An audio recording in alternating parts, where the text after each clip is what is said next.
So guys, please, any doctor in the house, I don't know what's wrong with Senami. I just realized that when she's sleeping she keep snoring like this, which is not nice at her age 5 years. So I don't think it's normal for a 5 years old to be snoring like this.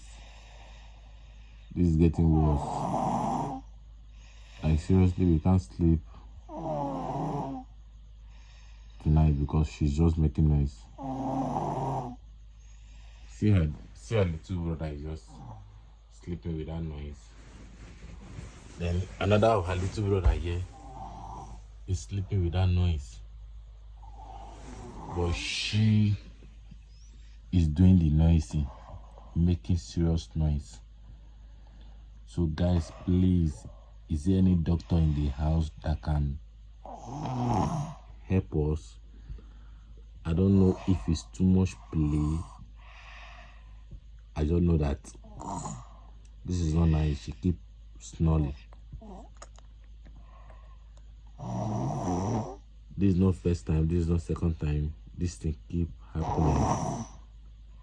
So please, if there's any doctor in the house, please help us, please, please, and please, and please.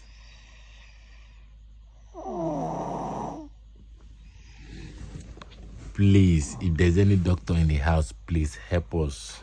This noise is getting too much.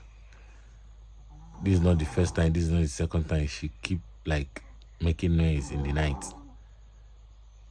I don't know if it's too much play, but as you can see, the other little brothers are sleeping in peace, but she is not sleeping in peace. She's sleeping in pieces.